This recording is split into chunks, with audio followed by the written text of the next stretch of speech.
Hi guys, and welcome to the Stephen King Sematary Club.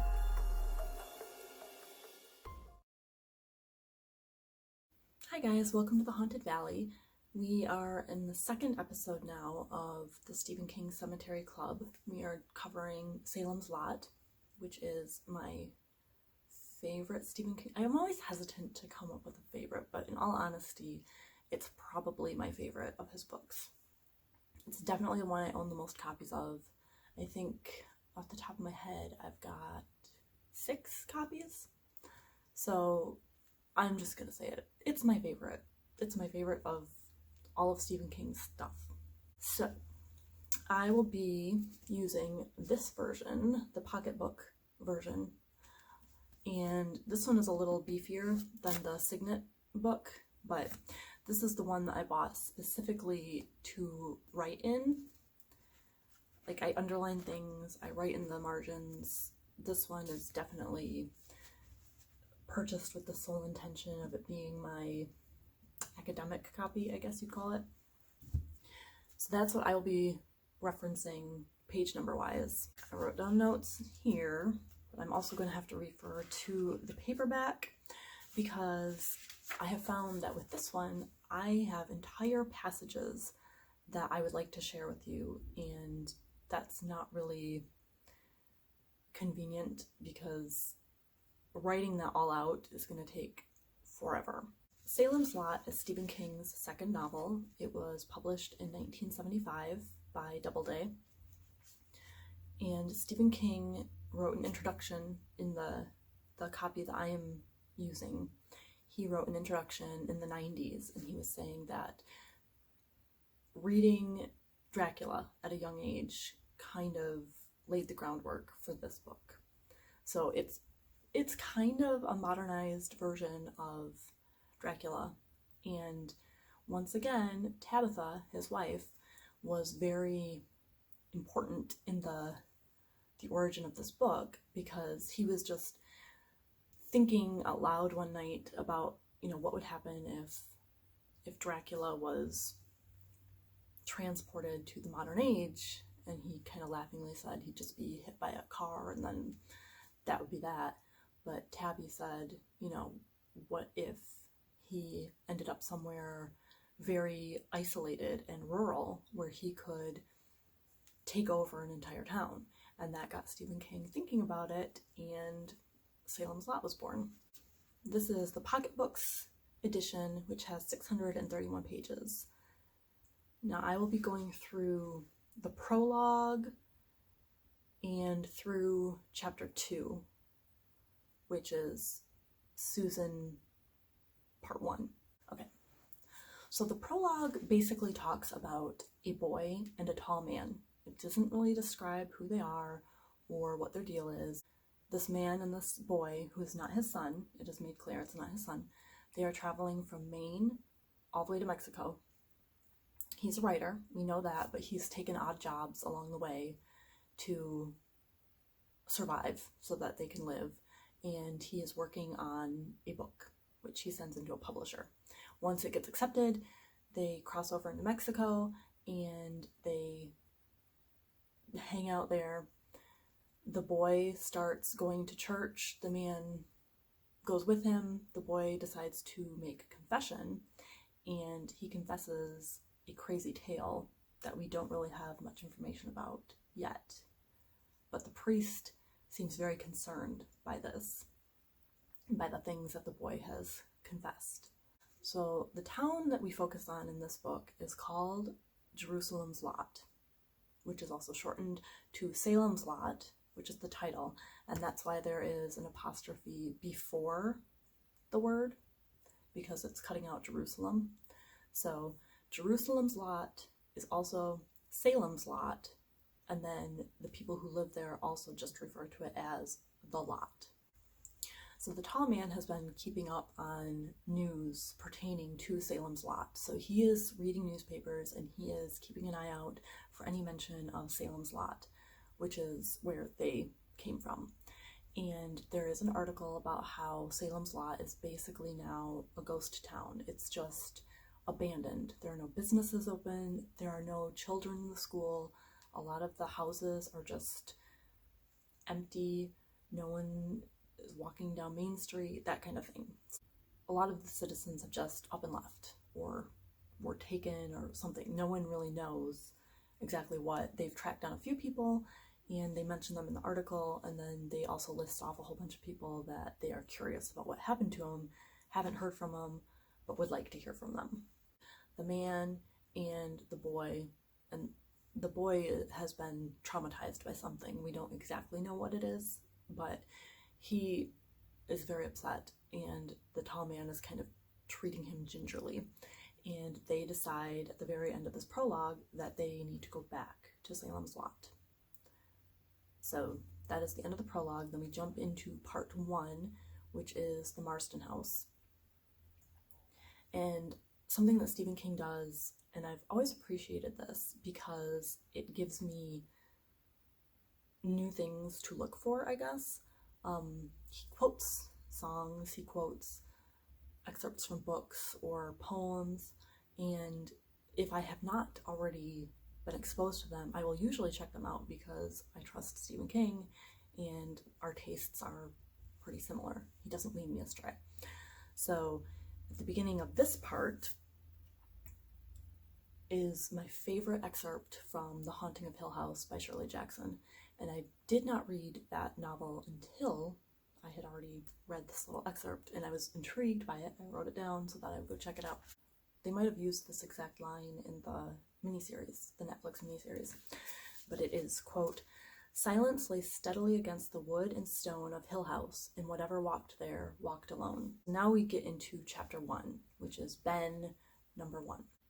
This establishes a time frame for us. We know that it is the 5th of September, 1975, and Ben Mears is traveling to Salem's Lot. He lets us know that he was 7 years old when he lived here in Salem's Lot, which was 25 years ago, and he is coming back. As he's driving, he starts thinking, quote, what was he doing coming back to a town where he had lived for 4 years as a boy, trying to recapture something that was irrevocably lost? It's on page 19. And we start getting hints of a tragedy that had happened recently to his wife, Miranda. And we don't get the details, but we know it has something to do with a motorcycle and a car accident. And then we get some just gorgeous description in these first. This whole book has really great descriptions, so I'm just going to read passages. This is on page 20. The trees, mostly pine and spruce, rose in gentle slopes toward the east, seeming to almost crowd against the sky at the limit of vision. From here, the town was not visible. Only the trees, and in the distance, where those trees rose against the sky, the peaked gabled roof of the Marston house. The sight of the house gives Ben goosebumps, so we know there's something slightly off or creepy about this house. This is a longer description. It was just the same. There was no difference, not at all. He might have last seen it yesterday. The witchgrass grew wild and tall in the front yard, obscuring the old frost-heaved flagstones that led to the porch. Chirring crickets sang in it, and he could see grasshoppers jumping in erratic parabolas. The house itself looked toward town. It was huge and rambling and sagging, its windows haphazardly boarded shut, giving it that sinister look of all old houses that have been empty for a long time. The paint had been weathered away, giving the house a uniform gray look. Windstorms had ripped many of the shingles off, and a heavy snowfall had punched in the west corner of the main roof, giving it a slumped, hunched look. A tattered no trespassing sign was nailed to the right-hand newel post. That's on page 21 through 22. There's a lot of the house looking at the town, or a lot of people's eyes being drawn to the house.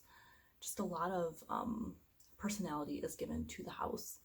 And there's a passage later on, and I don't know if we'll get to it in this section, but it says something about the house having gained proper noun status because it is so important.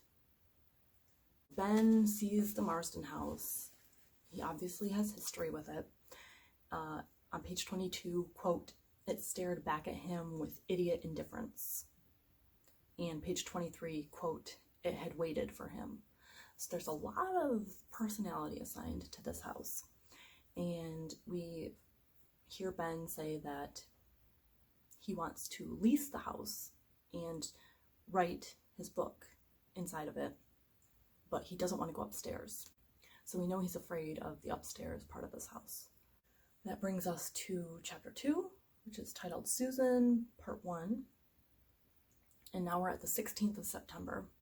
Ben meets Susan Norton in a park, and they have a very meet-cute situation on their hands. He has written he's written 3 novels actually, and she has one of them. And she's in the park reading this book, and she kind of realizes that the guy in the park is the guy on the book jacket that she is currently reading. So she knows that he's Ben Mears, and he comes over to her, and it's kind of one of those, can you believe the craziness of this situation? And it's really cute. She asks him to autograph it, and he does, even though it's a library book, and she says that she'll just replace it and, give them the new book at the library. And he says, well, you're gonna have to steal it because this one is out of print. So it's just very cute. They have a very easy first meeting. The situation itself is very humorous and not likely, but it's one of those things that, is very adorable. So with this little having met each other in the park thing, Ben later thinks about it as being like a sinister, manipulated event, kind of like a fateful thing where everything just fell into place in just the way that something, not necessarily evil, but something that had malicious intent, I guess, would have set things in motion. And that's why things were so easy and convenient and everything fell into place. So they end up going for ice cream sundaes, and while they're sitting there, Ben tells Susan, this is a great way for us to get backstory on Ben, basically, in his history. Ben's dad died, and then his mother had some sort of a nervous breakdown, and she passed Ben off to his Aunt Cindy, and she lived in Salem's Lot. So Ben lived there for about 4 years, and I think he said that he left a month after the Great Fire, which was in 1951. And Susan said that she was born in 1951. So as they part ways, Ben looks up at the Marsden house because it's very visible most places in town, maybe everywhere in town. You can just see the house looming over the whole town. And, quote, he remembered that the Great Forest Fire of 1951 had burned almost to its very yard before the wind had changed, on page 34. So it kind of makes it seem like there was some force at work that turned the fire away, since it got almost to the yard of this creepy house, and then it all of a sudden went the opposite way. Then we are introduced to Nolly Gardner and Parkins Gillespie. They are the deputy and the sheriff of this town, or the constable, I guess. And they are very opposite beings. Nolly is very ambitious and eager, and he is very excited about being a police officer, and Parkins is just kind of chill and, it's just his job, and that's that. They're kind of like Barney Fife and Andy Griffith, or at least that's how I perceive them. Then we get into a little bit of the town history. So Jerusalem's Lot was incorporated in 1765, and it was named after a pig that went feral. The pig's name was Jerusalem, and it ran into the woods and turned mean, and the owner used to kind of scare the kids and say, stay away from Jerusalem's woodlot. So that just got shortened into Jerusalem's Lot. So the way the town is set up is a big, like a site, which I translate to like an asphalt cross, because you have 2 crossroads, Jointner Avenue and Brock Road, or Brock Street, sorry, and they make like a cross, And so just the symbolism, because vampires, Catholicism, Christianity, whatever you want to call it, that's how I interpret it. And so you've got two big streets that cross, and then you have a town that's just basically in quadrants. And then another interesting fact is that, quote, most of the telephone lines were 2, 4, or 6 party connections. That's on page 40. So I've heard of party lines before, and I think my parents had them when they were kids. I cannot imagine sharing a telephone with 6 people. I mean, think of how much spying would go on.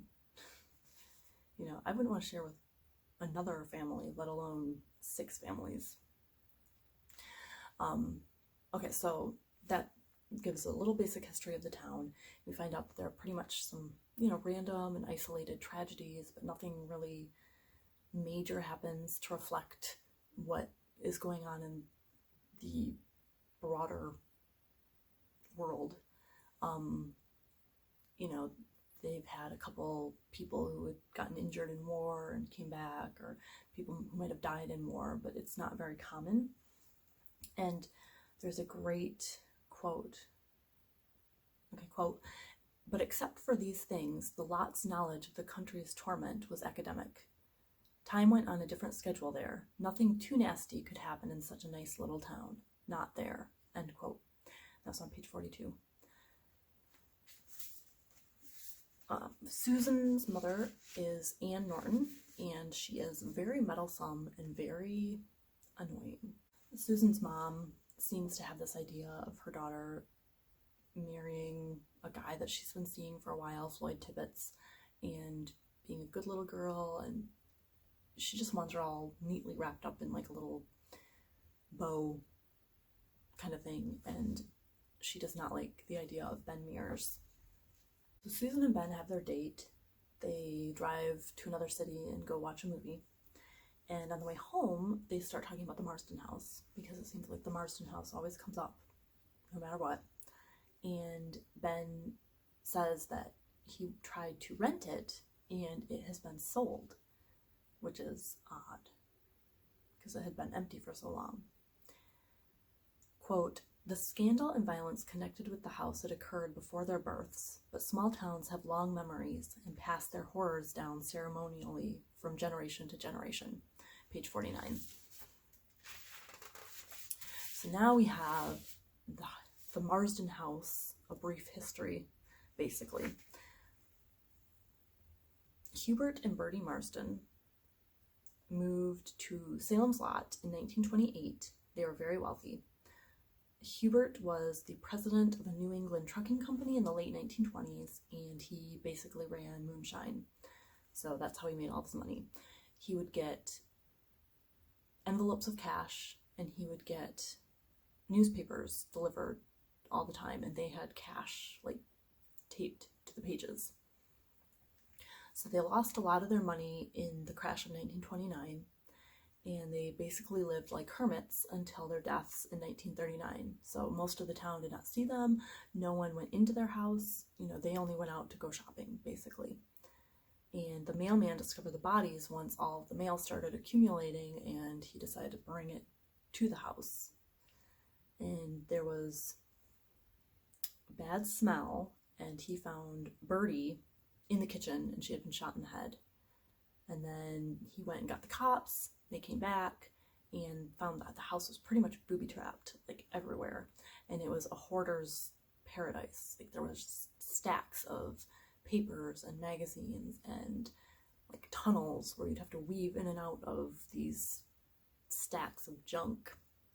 And the front door had a shotgun pointed at it and loaded, so that whoever opened the front door was supposed to get shot. And then they went upstairs, and Hubie Marsden was hanging from the ceiling in one of the upstairs bedrooms. So he had hanged himself. Susan and Ben are still driving, and they are talking about how Ben has been inside the Marsden house. He went once as a child. He wanted to belong to a club of boys, and they insisted that he go in and bring something out to prove that he had been in there. Ben went in on a dare and he grabbed a snow globe. Then he continued upstairs and he saw Hubie Marston hanging from a beam in the moonlight. And he said that Hubie opened his eyes and he screamed and he ran away. And he still has the snow globe. So then he has this excellent explanation of like this ghostly energy type situation. And I will read that to you because it's quite long. I didn't write it down. Because Susan asks him, you don't really think that you saw Hubert Marsden?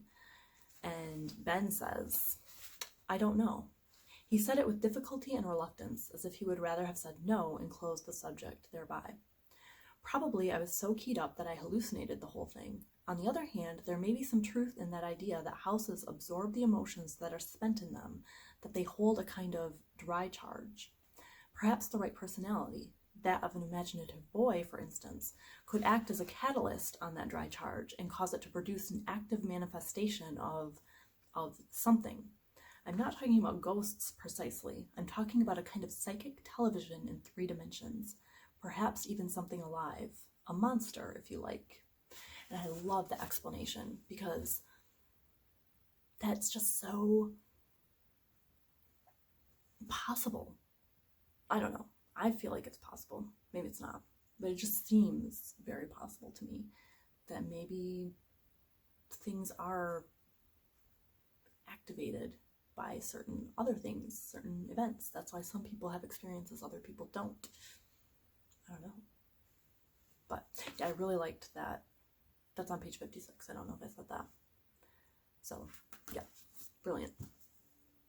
So Susan and Ben have a nightcap on the porch of the boarding house that Ben is staying at, and they have a view of the Marston house, of course, because everything looks at the Marston house, and they notice that there's a light on inside. So they say goodnight. Ben is, in his boarding house room, and he has actually chosen that room because it has a view of the Marston house. So he can see that the light is still on, and then he goes to sleep, and he has that same dream that he was telling Susan about, of the thing that happened to him as a child, where he had gone into the house, saw Hubie Marsden, saw him open his eyes, and then he ran and left. But what he didn't tell Susan, and he tells us, is that the door was locked when he tried to get out. So, spooky. So that is probably where I'm going to leave it today.